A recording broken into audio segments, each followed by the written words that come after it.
Israel has now killed at least 20 people and wounded more than 450 in the second wave of explosions detonated in rigged walkie-talkies in Lebanon. This comes after they did so a day or two ago with pagers, and it's coming out that basically it was a Israeli front company in Budapest, I believe, that manufactured these rigged electronic devices in an effort to kill Hezbollah commanders, people in Hezbollah. But we should be clear that, like, Hezbollah functions as the government in many areas of Lebanon. They have civilian institutions that they're responsible for. It's, you know, to just designate them as a terrorist organization is just not accurate. Jeremy Scahill, Hamas and both. He includes Hamas here, which well, that's also just factually accurate. Exactly. Well, this is how you have an adult conversation about these things, which our corporate press won't allow. But Hamas and Hezbollah are more than armed movements. They have civil institutions, schools, medical facilities, etc. In Gaza, Hamas is the government. In Lebanon, Hezbollah functions as one in many places. Right. Targeting civil employees as combatants is a lethal lie to terrorism. The idea that they were, and the idea that it was just Hezbollah that was holding these things, I think is just absolutely implausible to me. You're calling it terrorism, Matt, but let's be fair. It could also be very smart. The New York Times is framing it in an article this morning in this manner. Pager attack highlights tension between Israel's technical might, if we could show this, and strategic fog. Israel's technical might. Can you imagine if a Muslim majority country's military or militant group did this, detonated bombs in a coordinated manner across a variety of different civilian areas at the same time, killing dozens, injuring thousands, and the New York Times calling it some sort of display of technical might? You just see this is just racism. It's just racism. That's all this is. This is like what Michael said, like if the shoe was on the other foot, like this is actually a demonstration of the massive imbalance in power here, because Hezbollah or Hamas or whoever is not going to be able to infiltrate the supply chain and replace your motherboards or lithium batteries with explosive devices. Only a colony that is backed up by the most powerful forces on earth will be able to do that. And what does Silicon Valley think about all this? Like their reputation. What do you mean? They're providing surveillance. But that's what I'm saying. All of a sudden, there's all those orders are going to China now. So maybe that's one thing that American companies should think about is like, oh, maybe like this idea that, oh, it's the scary Huawei or the scary Chinese companies. Well, maybe all of the stuff made over here could be bombs now. Let's play this Al Jazeera report on what happened in Lebanon, because this is a country with people who just want to live in peace. And Israel committed a terrorist attack, probably using our intelligence, although Blinken is denying it, on the civilian population twice over the past few days. Can we expect any good from Israel? Children are being killed. Their parents had small devices and they are detonated. Of course we're scared. My children, my siblings' children, all of us. Who can feel safe in this situation? We have 5,000 injured in just 2 days. This isn't a small matter. It's war.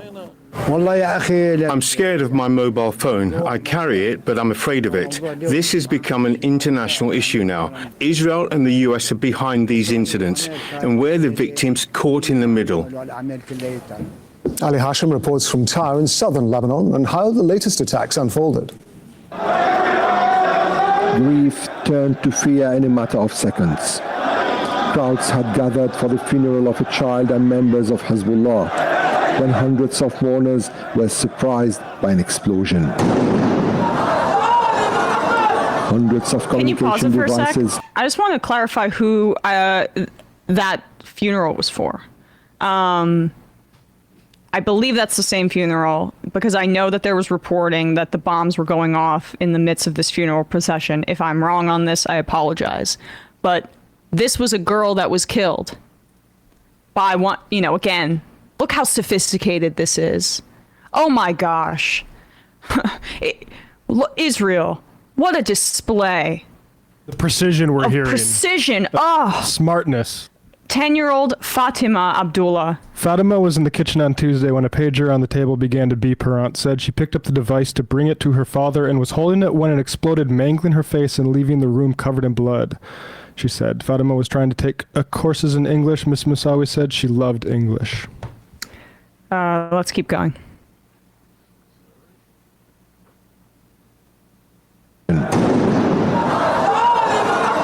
Hundreds of communication devices burst simultaneously across Lebanon, killing several, injuring hundreds, among them civilians.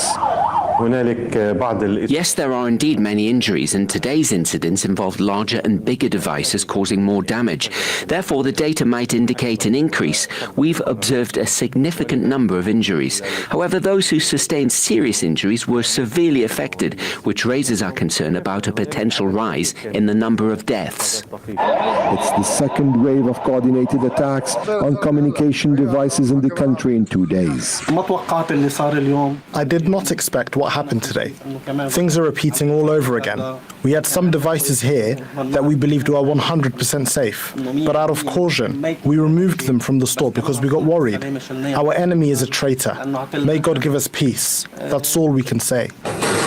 The Lebanese group did not comment on Wednesday's attacks, but blamed Israel for detonating hundreds of pagers the day before. Hezbollah officials called this a new phase in regional tensions and warned of reprisal. They also, just hours ago, said this was an act of war. This is what Israel wanted to do. The first order of what they wanted to do was to make people terrified.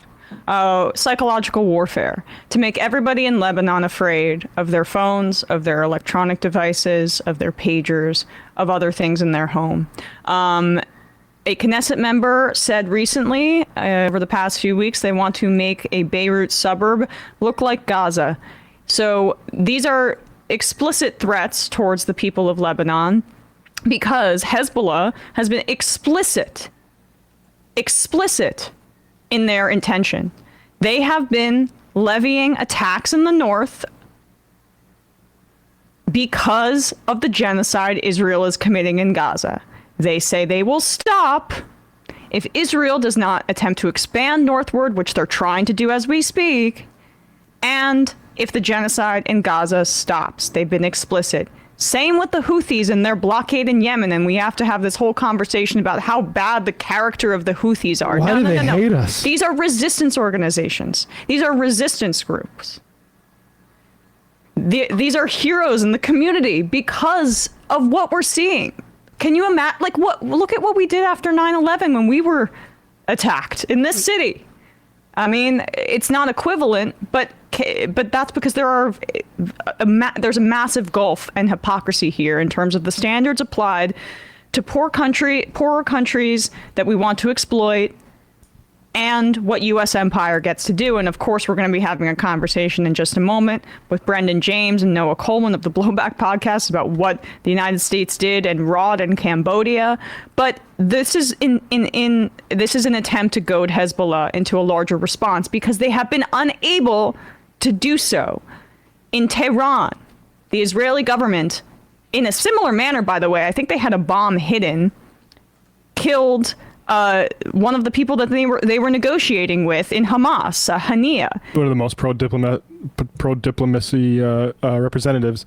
So that's but that was a provocation that Iran did not respond to. Yep. Right? The United States doesn't want a regional war, just from our own self-interests. I'm saying that with trepidation. I don't think the Biden administration does want that, given their stance towards Afghanistan. I think that's safe to say, but they're not willing to do what needs to be done to prevent it because Israel desperately wants a broader regional war because there's no reality that we can return to after this genocide that they've committed, that in which Israel is without continuing aggression. If it were to stop tomorrow, Israel's weakness would be exposed. So this is an attempt also to reestablish their deterrence capacity. It's not going to work long term, but you have these idiots in the United States and in Western press talking about this slaughter as if it's this technological achievement and aiding the propaganda that Mossad is everywhere and they're so you got to look out for Israel and you better not cross Israel. What does it take? How many acts of aggression is this going to take for us to shift policy? It is absurd.